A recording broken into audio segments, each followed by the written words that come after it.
Nako, lahat nakangiti. Kaya, alam nyo, napaka-init ng tanggap ninyo. Hindi ako napapagod eh.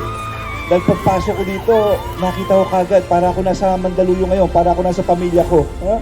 Kaya maraming salamat sa inyo lahat. Alam nyo, ang Carmona, parang Mandaluyong. No? Tama, si Mayor, kausap ko siya kanina.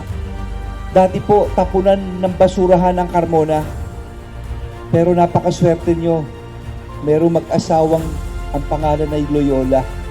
Si Roy at si Dalia. Binago ang Carmona. Kaya nag-uusap kami eh. Yung lungsod ninyo, may tinatawag na Seal of Good Local Governance. Alam niyo ba, ang sikreto ay ang negosyo. Ngayon lang kami na ang tinanghal. Dalawa po yan. Sa lungsod na most business-friendly city, ang Mandaluyong, at sa munisipyo. Mahirap po ito ha. Ilan ang munisipyo? Ang daming munisipyo sa buong Pilipinas, pero tinanghal na pinakamagaling at pinaka-business-friendly city, ang Carmona.